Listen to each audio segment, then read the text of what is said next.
So welcome. मैं रजनीश रात के 10 बजे आपके सामने हाजिर हूँ और आज फिर एक अच्छी कहानी लेके आया हूँ। और ये कहानियाँ जो पहले से थोड़ी हटकर हैं, और आज जो कहानी है वो सिंध की कहानी है और इस कहानी में कुछ यादें हैं। तो सुनते हैं राइटर की ज़ुबानी उनकी ये कहानी। राइटर का लिखा हुआ है। इसके जो राइटर हैं वो है गुलजार अहमद। उर्दू में लिखी गई थी ओरिजिनली ये, सॉरी, हिंदी में अनुवाद किया गया है। तो सिंधी एक बोली है पाकिस्तान में। बोली ही बोलेंगे शायद उसको, जैसे हमारे यहाँ हरियाणवी होती है या राजस्थानी होती है, ये हिंदी की ही बोलियाँ हैं। तो सिंधी भी एक बोली है। आई होप कि वो मैं ज़्यादा नहीं जानता हूँ, लेकिन बहुत अच्छी है। एंड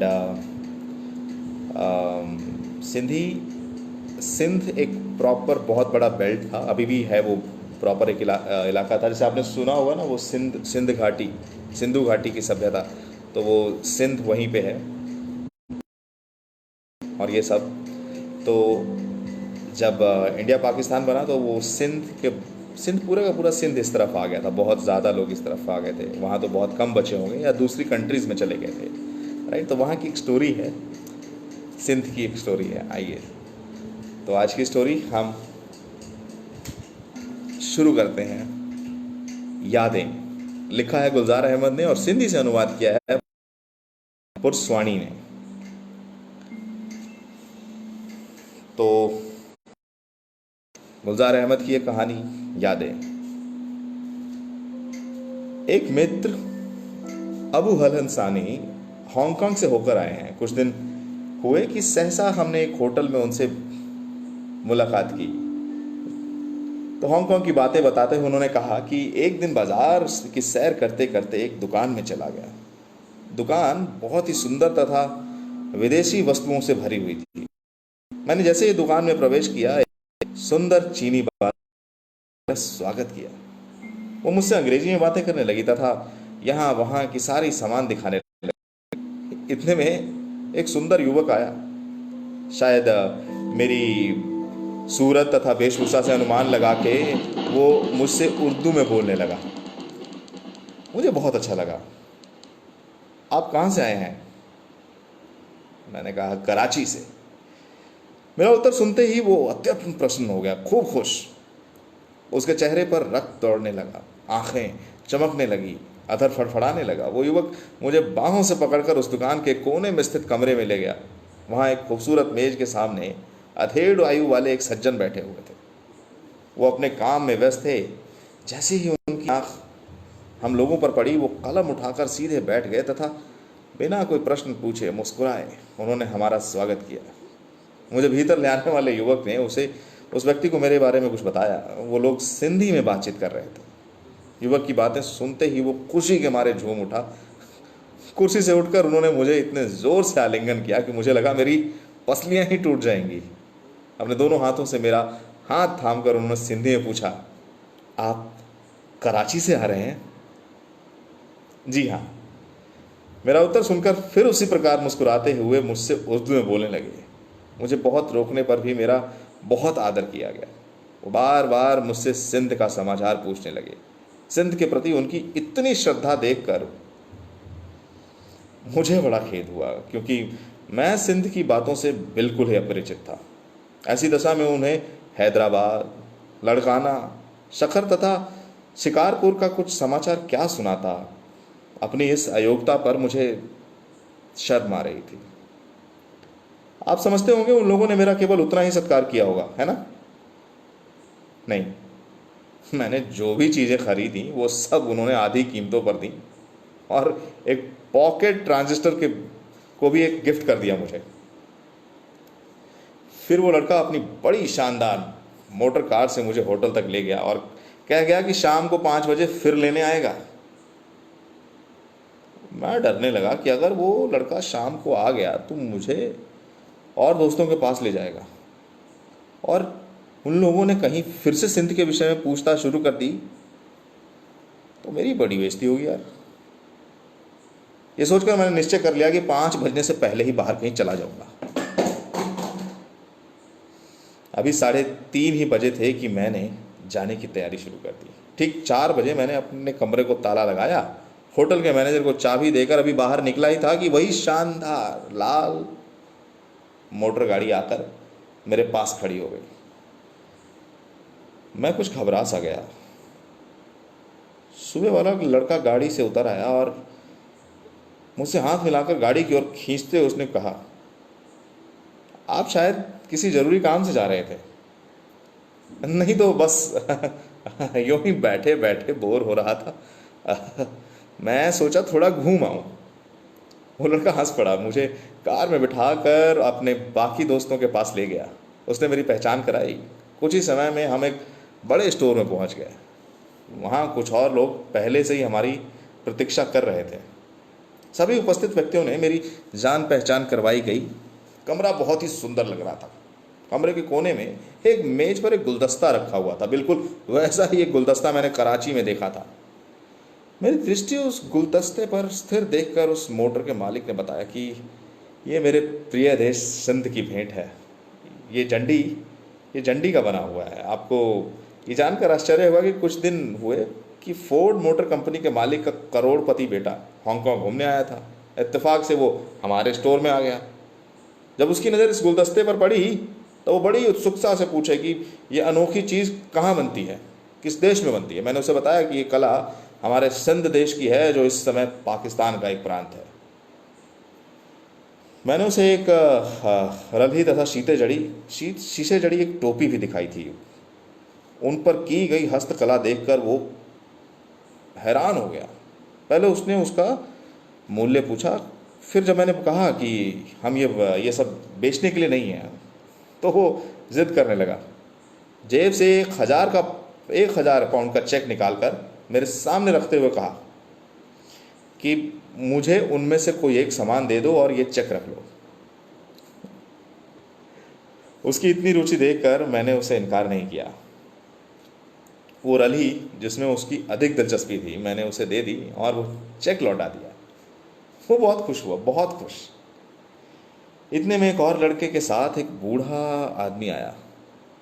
उसके आदर में सब लोग खड़े हो गए थे। भीतर आते ही वो अपने चश्मे के मोटे मोटे शीशे से इधर उधर कुछ ढूंढने लगा। उसके साथ आया वो लड़का अपने हाथ का सहारा देकर उसे मेरे पास ले आया। जैसे ही मैंने उस बूढ़े से हाथ मिलाया, उसने अपने दोनों हाथों से मेरे हाथ को जकड़ लिया। हम दोनों एक सोफे पर बैठ गए। उसने बड़े प्रेम से पूछा, तुम कभी शिकारपुर गए हो? मैंने हिचकिचाते हुए उत्तर दिया, जी नहीं, कभी वहां जाने का मौका ही नहीं मिला। मेरे उत्तर से वो कुछ शांत सा हो गया, किंतु फिर कुछ कहने लगा, क्या तुम कभी जाने वाले हो उस ओर? मैं उसे दुखी नहीं करना चाहता था। बोला, हो सकता है कभी चला जाऊं। ये सुनते ही वो सीधा होके बैठ गया। फिर कहने लगा, बेटे तुम वहां जरूर जाना। बहुत ही अच्छा शहर है शिकारपुर। वहां की मिठाइयां और कुल्फियां खाकर देखना, जीवन भर नहीं भुला पाओगे। स्टेशन पर उतरकर तांगे वाले से कहोगे तो वो तुम्हें लखीदर के टावर के पास ले जाएगा। वहां तुम शहर की सुंदरता का अनुभव कर सकोगे। उसकी बेचैनी बढ़ती ही जा रही थी। लगता था वो अपने हृदय में सिंध में कहीं खो आया था। कुछ समय के बाद वो फिर बोलने लगा, तुम्हें शिकारपुर जाना ही होगा, अपने लिए ना सही तो मेरे लिए। थरथराते हुए उसने अपनी जेब में हाथ डाला। 100 के 2 नोट मेरे हाथ में रखते हुए कहने लगा, ये मेरी ओर से आने जाने का किराया। हाँ चाचा जी, मैं जरूर जाऊंगा। ये रुपए आप रख लीजिए, इसकी कोई जरूरत नहीं है। मगर वो नहीं माना। अन्य सज्जनों ने भी रुपए रख लेने का ही संकेत दिया। फिर वो कहने लगा, जब तुम लखीदर पहुंच जाओ तो वहां से सीधे बेगारी की ओर जाना। बेगारी वाह नदी, सिंध में नदी कहते हैं। जहां रास्ता पड़ता है वहां कोने पर तुम्हें एक पुराना घर दिखाई देगा। तुम सीधे जाकर उस घर के आंगन का दरवाज़ा खटखटाना। पता नहीं अब वहाँ कौन रहते होंगे। और हाँ, उस घर के आंगन में तुम्हें एक आम का पेड़ भी दिखाई देगा। इतना इतना छोटा सा था तब मैंने अपने हाथों से उसे लगाया था, अब तो वो बहुत बड़ा पेड़ हो गया होगा, आम भी देता होगा।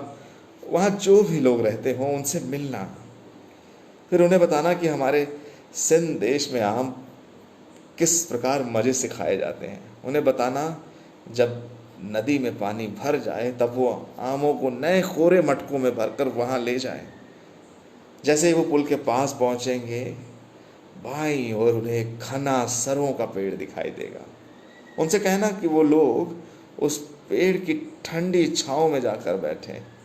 फिर उन मटकों को वो वहाँ की गीली मिट्टी में इस तरह दबाकर रखें कि दरिया शाह का निर्मल जल उन्हें ठंडा करता आगे बढ़े। फिर उनसे कहना कि वो लोग वहाँ दरिया शाह में स्नान करें और स्नान करते करते मटके से एक एक आम निकाल कर खाते जाएं। फिर उन्हें आमों के असली स्वाद का पता चलेगा। बूढ़ा अब अधिक प्रसन्न लग रहा था, बहुत खुश था। सहसा वो गंभीर होकर कहने लगा, बेटे, मेरा एक काम ज़रूर करना। मैं तुम्हें आशीर्वाद दूंगा। जब तुम उस घर में जाओ तब वहाँ रहने वाले से विनती करके उस आम के पेड़ का एक एक ताज़ा पत्ता मांग लेना। फिर वो पत्ता बड़ी खबरदारी से मेरे पास पार्सल कर देना, मैं यहाँ पार्सल छुड़ा लूँगा। यही मेरे लिए सबसे बड़ा काम है। तुम्हारी मुझ पर बड़ी कृपा होगी। बहुत समय तक वो सिंध के विषय में बातें करता रहा और अपने दिल का भार हल्का करता रहा। बहुत समय बीत चुका था। उसी रात 10 बजे वाली हवाई जहाज से मुझे कराची लौट आना था। मैंने उन सबसे विदा लिया। सभी सज्जनों ने बड़े प्रेम से गले लगाकर मुझे विदा किया। हर आदमी यही कह रहा था, सिंधियों को हमारा प्रणाम कहना, हमारे देश को हमारा प्रणाम कहना। हांगकांग में अंतिम दिन हुई उस सिंधी मित्रों की भेंट को अपने दिल में संजोए मैं उसी लाल मोटर कार वाले दोस्त श्री श्याम के साथ अपने होटल लौट आया। आखिरकार अंत तक वो मेरे साथ ही रहा। सामान बांधने तथा ज़रूरी कार्यों में मेरी हेल्प करता रहा। हवाई अड्डे तक वो मेरे साथ था। ज्यों ज्यों हवाई जहाज़ के उड़ने की सूचना दी गई, उसने बड़े प्रेम से मुझे अपनी बाहों में जकड़ लिया। जब मैंने उसकी बाहों के बंधन से कुछ ढीला किया तो देखा उसकी आंखों से आंसुओं से भर गई थी। मैंने पूछा, श्याम, तुम्हारा कोई काम हो तो बताओ, मैं बड़ी खुशी से करूँगा। वो आंसू पोंछते हुए बोला, नहीं, बस इतनी दुआ करता हूँ कि अपने देश सिंध के दर्शन कर सकूं, बस। और तुम भी मेरे लिए बस इतनी ही दुआ करना। अबू हल हसन एक ठंडी सांस लेकर सिर झुकाकर फिर कहने लगा, जीवन में पहली बार मैंने अनुभव किया कि आखिर कितने दिन हम अपने आप को परदेसी समझते रहेंगे। परदेसी वो गलत विचार है, जुनून है, द्वेष है। नहीं, बिल्कुल नहीं। अब हम परदेसी नहीं हैं। मैं एक सिंधी हूँ। सिंध देश है। और ये विचार आते ही मैंने स्वाभिमान का अनुभव किया। हवाई जहाज बादलों में उड़ता जा रहा था। मैंने खिड़कियों से बाहर देखा। श्याम अब तक आंसू भरी आंखों से कह रहा था, दुआ करना कभी अपने देश के दर्शन कर सकूं। मेरा दिल भर आया। मैं सोचने लगा, ये हवाई जहाज और तेजी से उड़े, मैं अपने देश के दर्शन करूं, अपने सिंधी भाइयों से भेंट हो। मेरी बेचैनी बढ़ती जा रही थी। तो ये थी कहानी आज की यादें, जिसे सिंधी में लिखा था और हमारे राइटर का नाम है गुलजार अहमद, और सिंधी से इसका हिंदी में अनुवाद किया था प्रताप पुरस्वाणी ने। बहुत ही अच्छी कहानी। और अक्सर ये हमारे ज़मीन के साथ हमेशा होता आया है। जब कोई परिवार कुछ साल या सालों साल पहले एक जगह को छोड़ देते हैं, उसके बाद वहाँ की सिर्फ यादें रह जाती हैं मन में। तो मेरी, आपकी और हम सबकी भी कुछ न कुछ यादें रही होंगी अपने जगह से, अपने ज़मीन से, या उनके साथ जिनको आप बहुत प्यार करते हैं।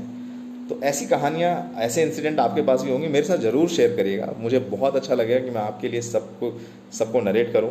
एंड कमेंट बॉक्स में लिख कर ये भी ज़रूर बताइएगा आपको कहानी कैसी लगी। और अगर आप कहानी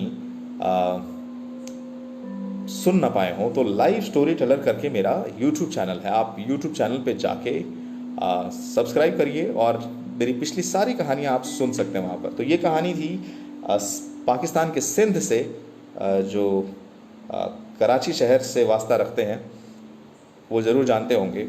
तो आप ये कहानी ज़रूर सुने, और जितने भी दोस्त अगर कोई सिंधी हों तो उनके पास भी इस तरह की ज़रूर कोई कहानी होगी। उनके घरों से जो बड़े होंगे उनके पास ज़रूर इस तरह की कोई कहानी या एक्सपीरियंस ज़रूर रहा होगा।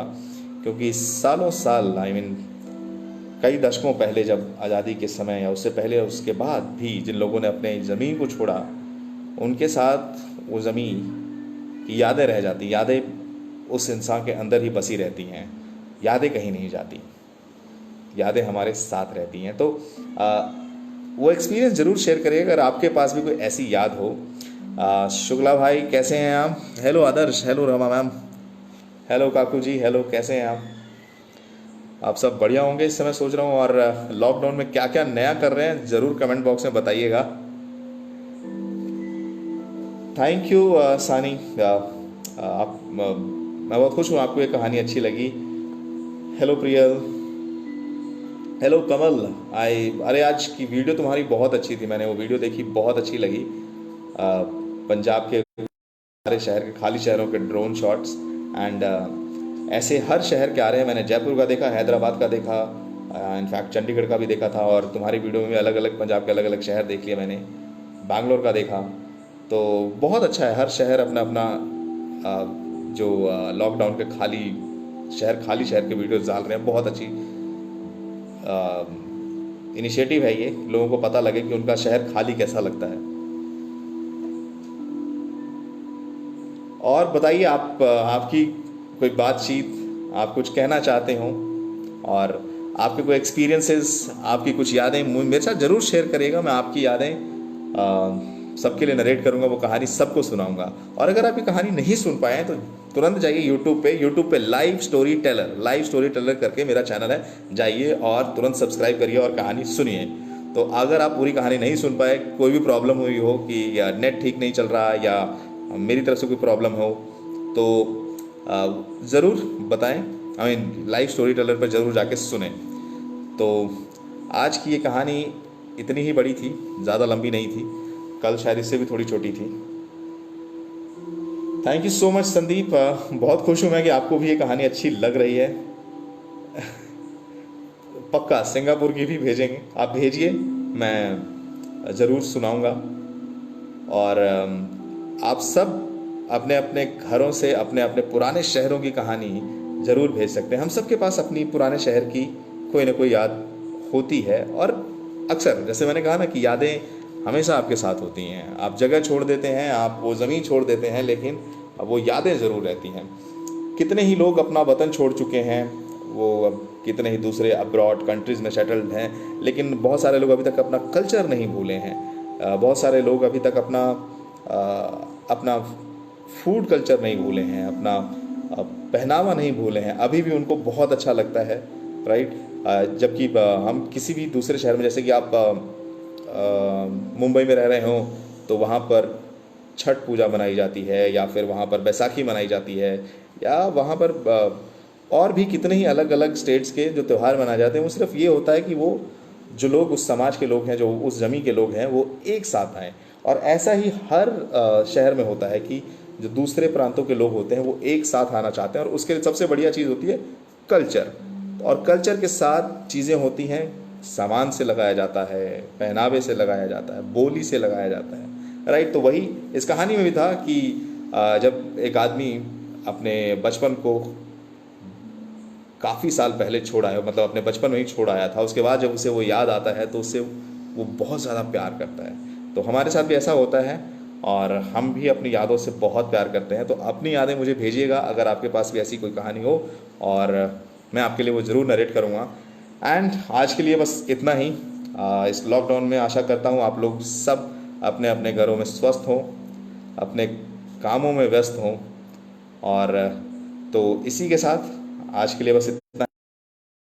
10 सेम जगह FB और इंस्टा पे, और सुनते हैं कहानी। तब तक के लिए बाय बाय, और अपना ध्यान रखिएगा। Good night.